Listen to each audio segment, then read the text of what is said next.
Hello, I'm Jonasz Rewiński. Welcome on board the Eastern Express, and as always, I hope you enjoy the journey. So this time around, we're talking about Ukrainian President Volodymyr Zelenskyy's brand new victory plan.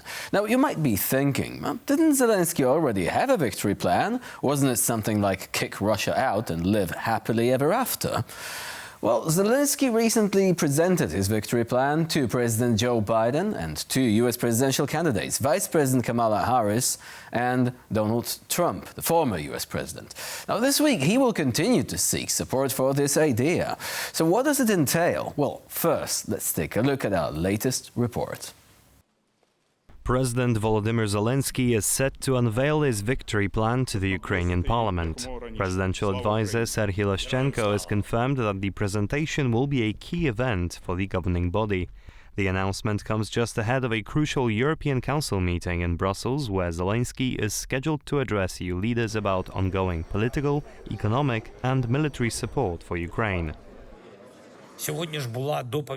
This week, we will present to all partners in Europe our strategy for forcing Russia to a just end to this war. Of course, the victory plan will be presented publicly. It will be presented together with the first response we have received from our partners. And all of us in Ukraine really need maximum support. U.S. President Joe Biden, meanwhile, is reportedly set to travel to Germany in order to discuss further help for Kyiv. Sources report that the visit will not include the usual formalities, but will rather focus on concrete aid for Ukraine. Ukraine, as it both tries to defend against the Russian offensive in the east of the country and as it pursues its own incursion into Western Russia, needs to have assurances of support for its territorial integrity and its sovereignty. That means economic assistance, financial assistance, and military assistance. Ukraine has developed a victory plan to force Russia to enter negotiations to end the war. The full details of the victory plan are not yet known, therefore its upcoming reveal is highly anticipated. But what could they possibly hear from? And now, as always, it's time to take a look at the issue in greater detail. So, let's begin. So, what's new in this plan? For starters, Zelensky is calling for adequate armament of Ukraine to negotiate peace through strength with Moscow. He's also pushing for stronger economic sanctions on Russia. But here is where it gets interesting, or concerning, depending on your perspective. The military situation in Ukraine leaves a lot to be desired. Damaged energy systems, the onset of winter, and a bit of Western fatigue all are nudging Kyiv towards the negotiating table. And guess what? Zelensky's administration reportedly dropped some of their earlier conditions. You know, minor things like seeking Russian reparations for war damages and prosecution of the countless war crimes committed by the occupiers. No biggie, right? President Zelensky envisions a 3-month timetable for Western military aid to turn the tide of war in Ukraine's favor, and then commence negotiations with Russia at a World Peace Summit. But that's the thing. Inadequate Western military support is currently compelling Ukraine to negotiate from a posture of weakness. Meanwhile, proposals are multiplying in Washington and other capitals for negotiations to, end the war, where Russia would retain the Ukrainian territories it has seized. Ah yes, the classic finders-keepers doctrine of international relations. For that reason, right now Zelensky is launching his own plan to preempt defeatist proposals from other parties. His declared goal is to enlist Western military support to compel Russia to negotiate an end to the war, as if the negotiations with Russia have ever actually brought results, right? I mean, there is a very poor track record there. But wait, this logic actually mirrors that of the Biden administration from 2022 to date, providing Ukraine with limited military support to improve Kyiv's position in eventual negotiations with Russia. The only problem is that this approach presupposes negotiations based on front lines cutting across Ukraine, effectively predetermining the country's partition. What we know of Kyiv's plan, which is not a lot yet, marks a substantial retreat from previous positions. Ukraine had ruled out negotiations with Russia as long as Russian forces occupied Ukrainian territories. Reparations and war crime prosecutions were also on the table. Now, well, not so much apparently. Kiev aims to have its victory plan accepted by Western partners and implemented this autumn. Talk about crunch time, eh? Kiev's declared goal is a just and sustainable peace. This formulation allows for some leeway for redefining victory or defeat according to political necessity. Because let's face it, right now it is as much about politics as it is about the situation on the front line. And now here to shed more light on the issue is Oleksiy Goncharenko, Ukrainian MP from the European Solidarity Party. Hello and welcome to Eastern Express. Hello. So let me start with a slightly provocative question. Do you think the West has forgotten how to win wars? That's a good question. I think sometimes it feels like the West lost its killer instinct, when they just need to finish the job. And instead of this, there is coming something of dragging feet, some, hesitations and so on. Yes, I definitely think that there are problems with killing instinct from the West. I'm asking this question because there are recent reports that President Zelenskyy had to slightly scale down some of his demands in the victory plan, but he wouldn't be doing that if he had full support from his partners, right? Yeah, that's true. And unfortunately, Ukraine from the first day, so fortunately, and we are very thankful for this, we are receiving a lot of support from our allies. But unfortunately, it's always not enough, and it's just on the edge before the quantities and the amount of support which will give us possibility to finish everything. And that is it concerns us, and it's a pity that it's happening like this, because we just can't finish the war, but we can't because of these hesitations.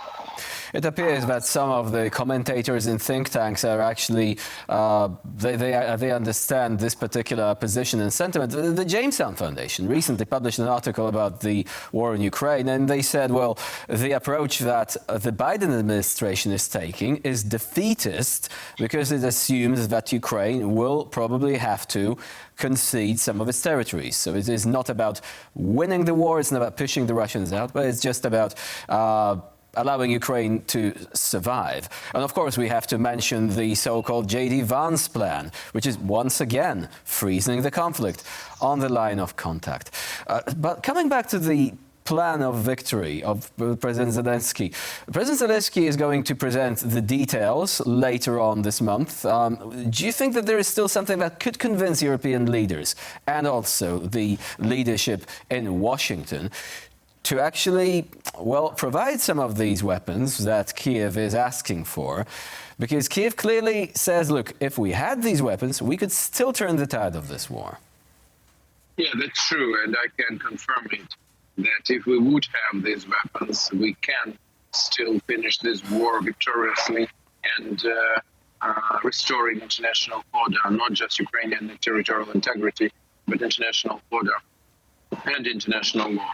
Tomorrow, President Zelenskyy will present this plan in Ukrainian parliament, finally, because it's good that he presented it in the United States and Europe, but it's important to present it inside Ukraine also. And I hope that we will hear interesting things there. And I hope very much that our allies will follow these ideas, which will be in this plan. Okay, so let me be the devil's advocate here for a moment. Skeptics say it is probably not likely that Ukraine will regain all its lost territories. Do you think they are actually wrong in that, and that Ukraine could still push the Russians out of the Donbass, but also out of Crimea? It depends from the level of support. With enough support, we can do this. I can tell it for you 100. I'm sure in this for 100%. If we will not receive the support which we need, without the needed amount of support, we can't finish this war in a military way by kicking out Russians from our territory. So that's completely in the hands of the West. Ukrainians are ready to do our best, and we are doing our best, and still we can do this. But we are losing the time, and time doesn't work on us. So you're saying that this war is not just about Ukraine, it's about the security of the region, it's about the principles of international law. Now, again, skeptics say this has been an expensive war, we cannot afford to spend more. And the problem with this argument, I think, is that when you look at just how much of the respective GDP of the US and the European Union was spent on supporting Ukraine, well, the percentage, it's not massive, right? It's very small. It's not massive at all. It's very small. And I mean, it's a joke when North Korea can provide Russia with millions of artillery shells and the whole European Union can't. And it's not just a question about Ukraine and this war. All what's happening shows that Europe is so heavily demilitarized that it is an easy prey. And that is a very bad idea in the world where there is China and Russia is just in the gates of Europe. So I think that's something which should be changed as soon as possible. Do you think that another problem might be the internal politics of the European Union? We have the Hungarian leader Viktor Orban saying he's going to block the 50 billion aid package for Ukraine. Some say it might be because he wants to support Donald Trump. He wants to hand him this sort of like pre-election gift, essentially. Also, we have Mr. Fico. We also have... Do you think that the resilience of the European political system is now being put to the test by all those governments which say, no, we're not going to play ball, we're just going to abandon Ukraine, essentially? Speaking about Orban, I don't think that when he is blocking support to Ukraine that he's doing it for Trump. He's doing it for Putin. Why Trump would need to Ukraine to lose? What would Trump, as a possible future president of the United States, how he will benefit from the defeat of Ukraine? Just making Russia stronger, China stronger, just making the United States weaker, just making the United States allies weaker? I don't believe that Trump thinks like this. He's a reasonable man, and he wants, I'm sure that both he and Kamala Harris, they want the best for their country, and it's in the best interest of the United States to support Ukraine. So I think that what Orban is doing, he is doing this for Putin. That's the case. So actually, the suggestion was made by authors at Politico that this could be the case with Trump and Orban actually cooperating there. But you're saying that Trump wants all the best for his country and that he's acting in a rational way. But why wouldn't he answer the question that was posed to him twice during the recent debate? Do you want Ukraine to win? He always says, well, I want the war to end. Surely any responsible leader would say that. Nobody would say, no, we want more war and more casualties. But avoiding the question on Ukrainian victory, well, that has made a few people quite skeptical as to what Trump really has in mind for this conflict. I think what really Trump has in mind, that's the question, a big question, not just about Ukraine, but in general. But I just think that Trump has his own understanding of what the victory is and what is possible and what is not. But I am 100% sure that Trump doesn't want Ukraine to lose the war. I'm sure about this. Because if Trump will become president and the United States of America and Ukraine will lose this war, and it will mean that the United States lost this war, that will be his personal Afghanistan, which became actually the biggest problem for Biden from the beginning of his term. And still, I think it's one of the reasons why Biden will not be reelected, what we can say already. So I'm sure that Trump doesn't want to have any defeat.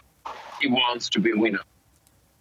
So coming back to the victory plan itself, it is speculated that NATO membership will be high on the agenda. Mark Rutte, the new Secretary General, says we're going to continue supporting Ukraine. Russia will not win this war. He's also spoken out in favor of Ukrainian joining. But will it be possible without American support? After all, Americans are calling the shots within NATO. Absolutely. Ukraine can't become member of NATO without United States support. And I hope very much that we will have this support with new administration. It is clear that administration of President Biden was not ready. And I hope that new administration, whoever it will be, will reconsider this attitude and will change their mind. What formula do you think is likely to work? Some have said, well, perhaps we should use the sort of like West German scenario, whereas the parts of Ukraine unaffected by the conflict, I mean, not occupied by the Russian forces illegally, would be joining NATO, but the guarantees would not be extended to the illegally occupied parts, just like it was in the case of Germany before reunification. I think that is a possible first step to make Ukraine member of NATO by controlled territories. Definitely understanding that all the territories of Ukraine are Ukrainian, but part of them are not controlled for the moment.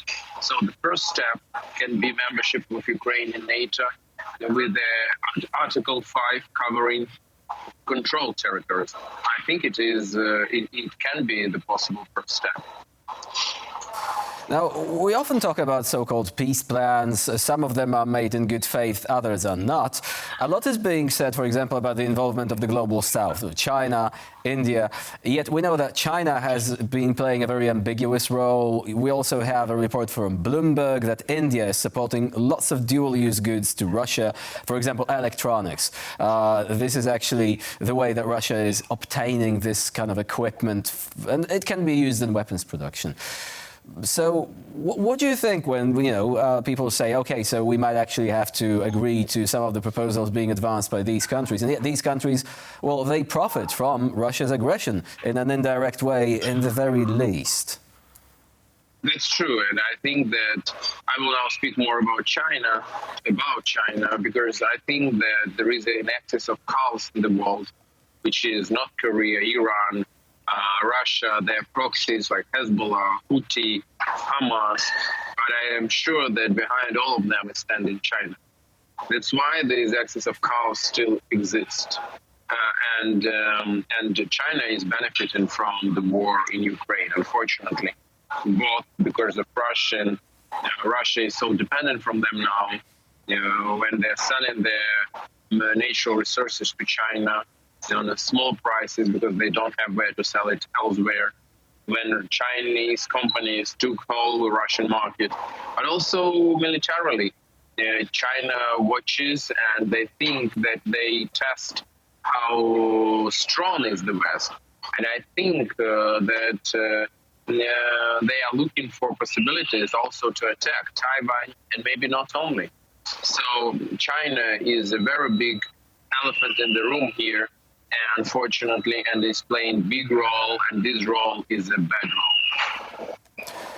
So a very serious conclusion to our conversation, that really it is perhaps not Moscow, but actually Beijing that should be involved in the potential talks in such a way that the West will actually make its point clear, that Ukrainian victory is something that has to be achieved. But of course, as we've already stated, the discussion is long and it requires determination on the part of Western countries. Sometimes this determination, unfortunately, can be found lacking. Alexei Goncharenko was our guest today here on TVP World. Thank you very much for joining us and for sharing your insight. Thank you. And now we're moving on to Eastern News Flash, a curated selection of all the other stories from the East that you really don't want to miss.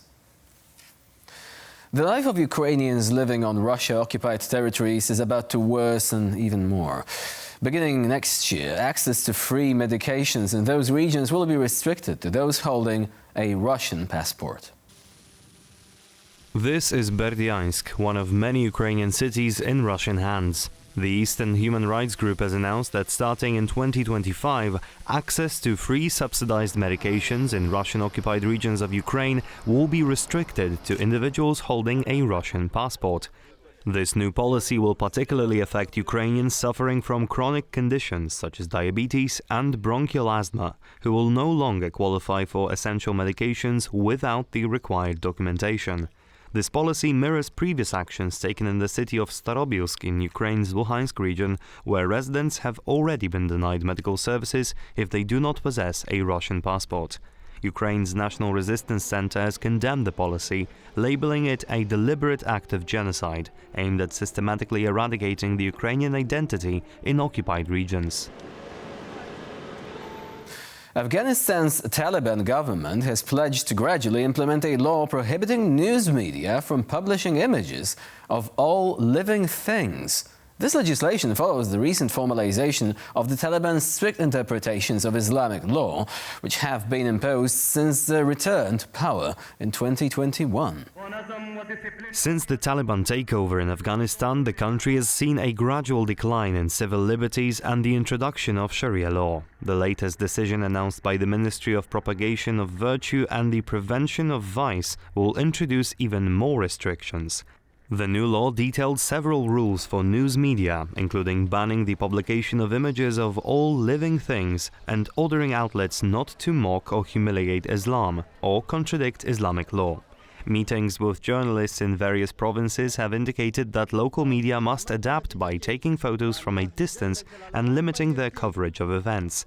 Despite these restrictions, however, Taliban officials continue to share images on social media, raising questions about the application of the new rule. The media landscape in Afghanistan has significantly deteriorated since the Taliban regained control, with only a little over 5,000 journalists remaining in the field, down from almost 9,000, as the country plummets to one of the lowest press freedom rankings worldwide.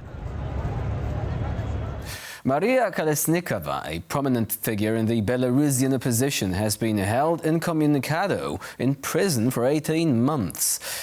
The situation is raising concerns about her deteriorating health. Maria Kolesnikova, who was sentenced to 11 years in prison in September 2021 for her role in protest against President Alexander Lukashenko following a disputed election, has had no contact with her family since February 2023.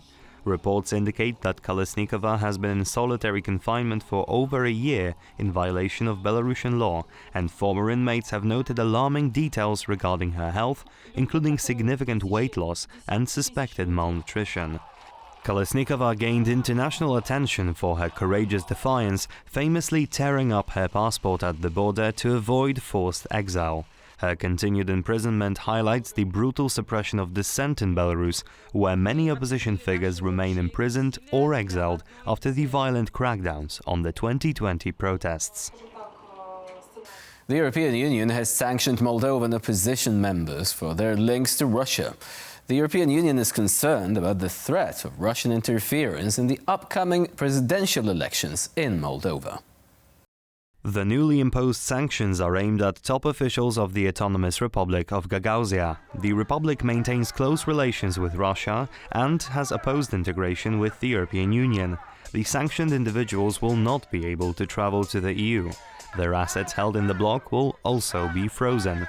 One pro-Russian association has also been sanctioned. Brussels' move comes in the wake of a report alleging that Russian intelligence has been bribing Moldovans to vote for pro-Russian candidates in the upcoming elections. And for this episode of Eastern Express, it's the end of the line. Please stay with us here on TVP World for more latest news and updates. I'm Jonasz Rewiński. Bye for now.